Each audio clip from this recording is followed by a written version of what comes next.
The Hidden Betrayal, a tale of trust, family, and secrets. Imagine this. You're living in what you believe to be a happy, stable marriage.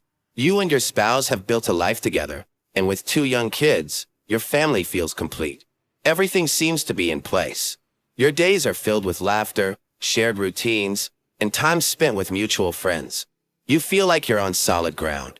Then, one day, a tiny, seemingly inconsequential object shatters that sense of security. It's something so small that most would overlook it entirely.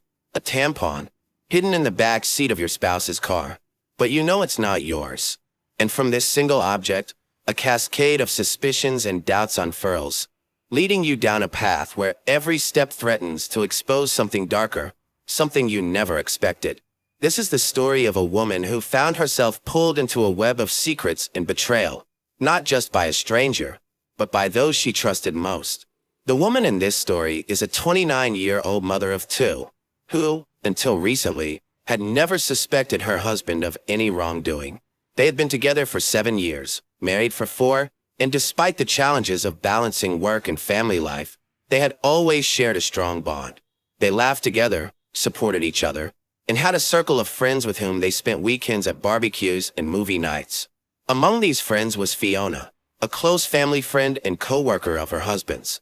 Fiona and her husband were frequent guests at their home, and they often went out for lunch together as co-workers.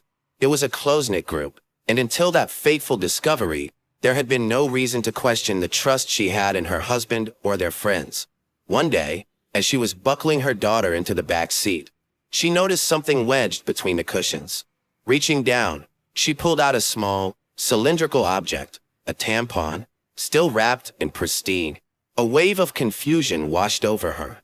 She hadn't used tampons in over a year due to her IUD, which had stopped her periods. More unsettling was that this tampon was an unfamiliar brand, one she'd never used. She confronted her husband later that evening, holding the tampon like a piece of evidence in a mystery that desperately needed solving.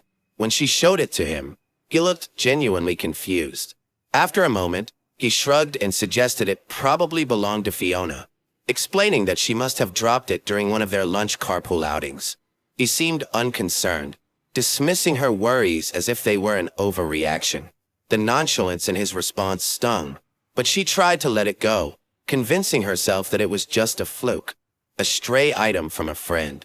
Yet, despite her efforts, a gnawing doubt lingered. Every time she thought back to the moment she found the tampon, she felt a tightening in her chest, but she wanted to trust her husband. After all, they had built a life together, and she couldn't fathom that he would betray her trust over something as trivial as a lunch carpool. A few weeks later, however, she found herself face to face with another surprise. A second tampon, this time tucked into her sock drawer. The discovery was like a punch to the gut. She felt physically ill, wondering if these items were being left intentionally, either as a taunt or a cruel joke. Desperate for answers, she did something she later questioned. During a casual outing with Fiona, she faked an emergency and asked if Fiona happened to have a tampon on her. To her shock, the one Fiona handed her was almost identical to the tampon she had found in her husband's car. She wanted to believe this meant the first tampon had indeed belonged to Fiona. After all, the rational explanation made sense, didn't it? But as much as she tried to push down her fears, they clawed back to the surface. She began to feel trapped in her suspicions, her mind constantly racing through every possible scenario. Her doubts grew to a level she couldn't ignore. She confided in her sister, explaining the strange events, the tampons, her husband's dismissive attitude, and the endless questions that plagued her mind. Her sister listened carefully, suggesting she stay cautious, but also wait for more clarity. Taking her sister's advice, she decided to watch for any signs of change in either her husband's behavior or in their home environment. Weeks passed without further incident. Her husband was attentive, taking care of their kids and helping around the house, and she started to question if she was truly overreacting. Then, one morning, a new wave of doubt crashed down when she noticed her toddler dressed in clothes she'd never seen before. A tiny bow clip was in her hair, an accessory her husband would never think to use. Confronting him, she asked if anyone else had been in the house with their daughter. Her husband, as before, brushed off her concerns, telling her she was overthinking things. The pattern of finding unsettling items, her husband's dismissive responses, and her own self-doubt created a toxic loop of mistrust. Finally, after weeks of being consumed by anxiety, she ordered a hidden camera. Her sister and brother-in-law agreed to help her install it in the house, hoping it would provide some clarity. But before the cameras even arrived, she received the answers she'd been dreading in the most unexpected way. One day, while at work, she got a notification from their door camera. A woman was at the front door, leading her younger daughter inside. Her husband and older daughter were right behind. The sight left her frozen. The woman was her husband's sister, someone she hadn't seen in years due to her troubled past and issues with addiction. In a rush of emotions, she called her husband, demanding an explanation. He tried to deny her fears, but the truth had already taken shape in her mind. His sister was the source of the tampons, the unfamiliar baby clothes, and the hair clip. For months, her husband had been sneaking his sister into their lives without her knowledge, even allowing her to babysit their children. The thought was nauseating. It wasn't an affair, but somehow it felt worse. This wasn't about infidelity. This was about trust, secrecy, and betrayal in its rawest form. She realized that, while she had been questioning her own sanity, her husband had been weaving a web of deception to protect his sister's involvement with their family. The gravity of it all hit her like a ton of bricks. Her husband had exposed their children to someone with a history of abuse, without her knowledge or consent. He had lied to her repeatedly, brushing off her concerns and gaslighting her when she'd sought reassurance. In that moment, she knew their marriage could never be the same. Trust had been shattered, and the pieces were too jagged to put back together. With a heavy heart, she filed for divorce, beginning a painful but necessary journey to reclaim her life and protect her children. In court, she recounted this story. The tampons, the hidden meetings with his sister, the lies he had spun to keep her in the dark. She provided the door footage and testimonies from her sister and brother-in-law to prove her claims. The court recognized the gravity of the situation and granted her primary custody, giving her husband only supervised visitation rights. Looking back, she realized that trust, once broken, is almost impossible to rebuild. Her experience taught her invaluable lessons: the importance of setting boundaries, even with family, and the necessity of listening to one's instincts. She had learned to prioritize her own well-being and that of her children over maintaining appearances. Her life was forever altered, but she emerged from the ordeal stronger, with a renewed sense of self-worth and clarity.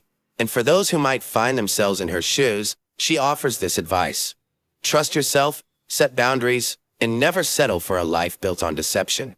A journey of love and loss in Italy, Daniel's story of heartbreak and self-discovery.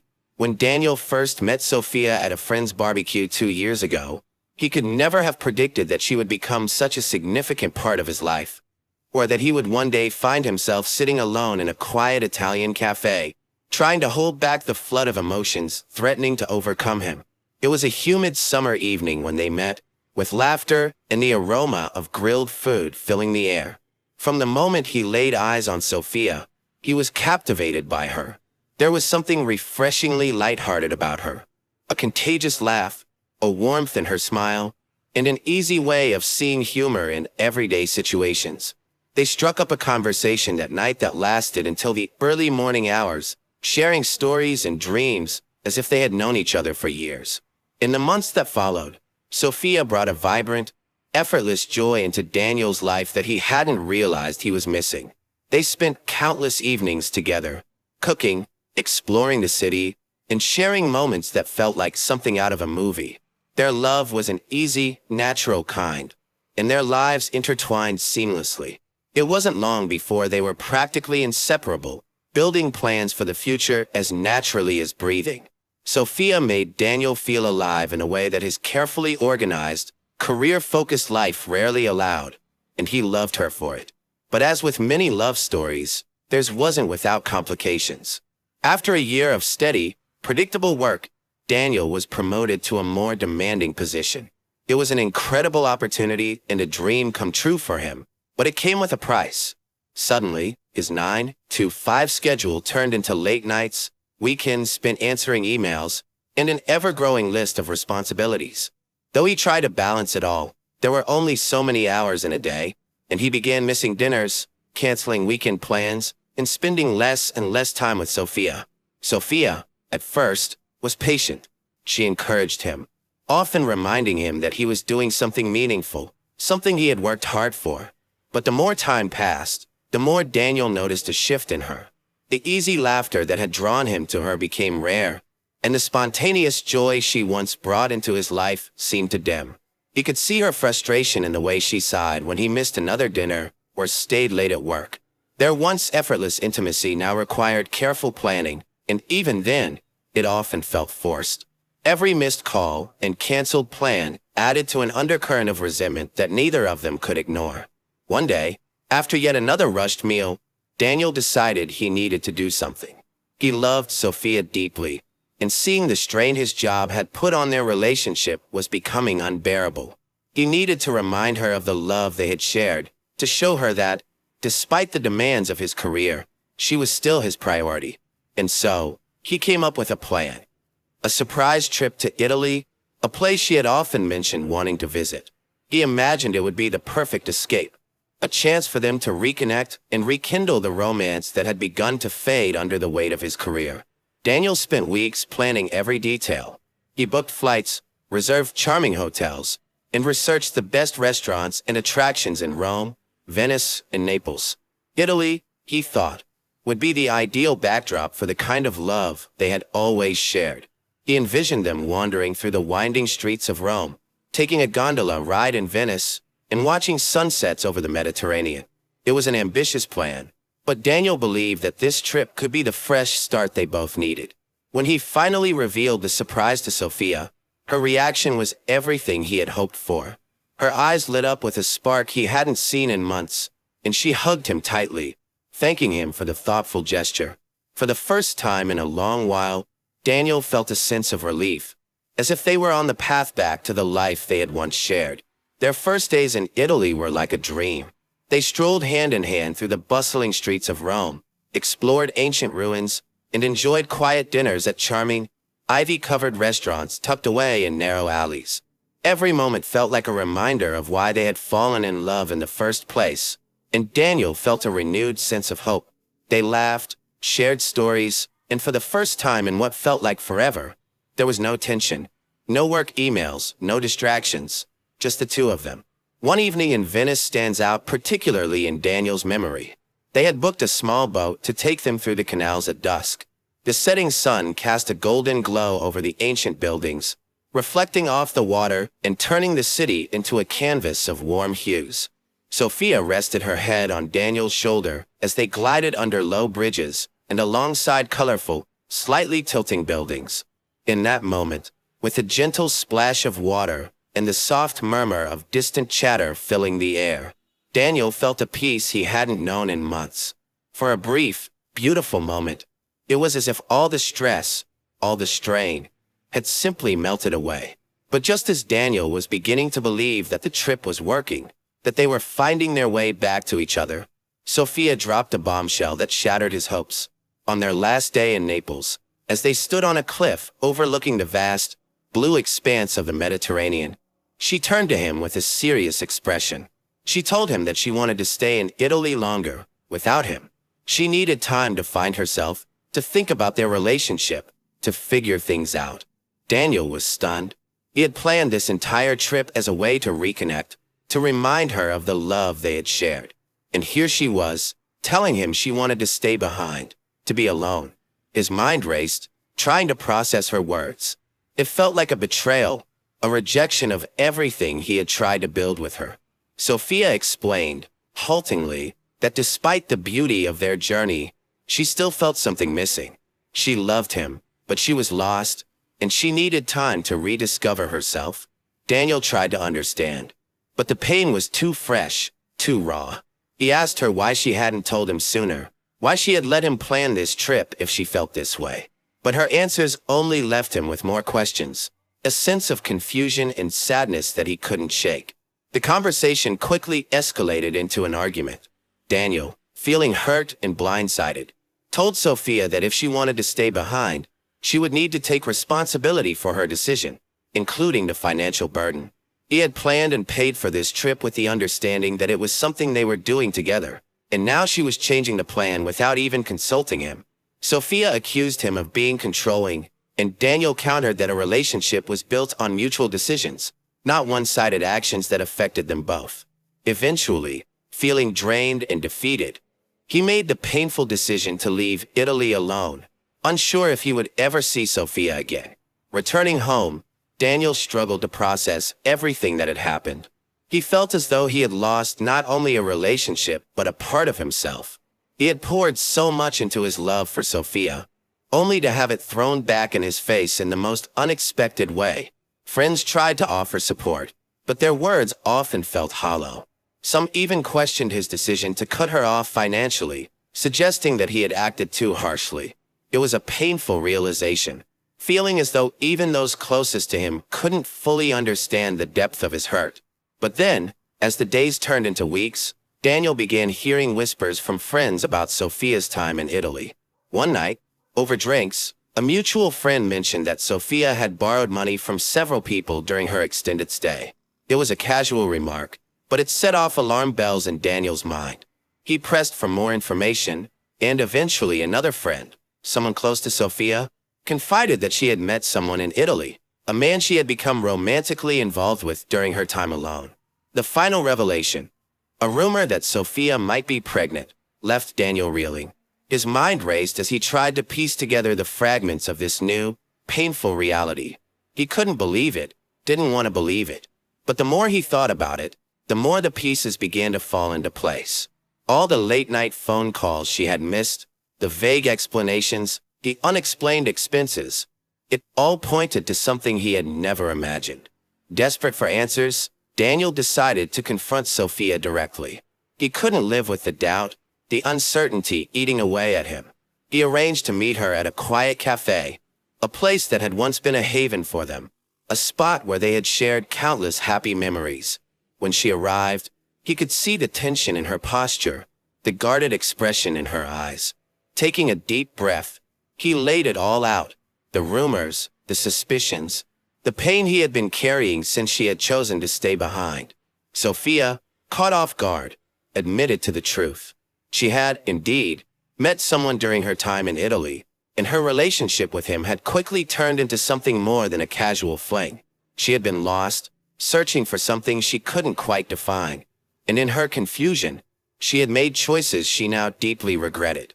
She also confirmed the pregnancy rumor, adding that she had already taken steps to confirm that Daniel was not the father. Her Italian lover had since disappeared from her life, leaving her to face the consequences alone. The weight of her words settled over Daniel like a heavy blanket. The love they had shared, the future they had planned. It was all gone, replaced by a painful truth he could hardly bear to acknowledge. He looked at her, feeling a mix of anger, sadness, and pity. She had been the love of his life, and now she was a stranger, someone he barely recognized. After a long silence, Daniel told her that he would help her financially to clear the debts she had incurred during her time in Italy. But beyond that, their relationship was over. It was a final act of kindness, a way to let go with a sense of dignity. He couldn't forget her betrayal, but he also couldn't walk away completely, knowing she was struggling. He stood up to leave, feeling a strange sense of relief. This chapter of his life was over, and while it hurt, he knew he had to let go. As he walked out of the cafe, Daniel felt a weight lift off his shoulders. The sadness was still there, but so was a sense of closure. He had loved deeply, given everything he had, and in the end, he had found the strength to let go. It was a painful lesson, but one that had taught him the value of self-respect, of setting boundaries, and of loving himself as much as he loved others. In the months that followed, Daniel leaned on friends, focused on his work, and slowly began to rebuild his life. The experience had changed him, deepened his understanding of love, and given him a newfound appreciation for the resilience of the human heart. And while he would always carry a piece of Sophia with him, he knew he was ready to move forward, to embrace whatever the future held with an open heart.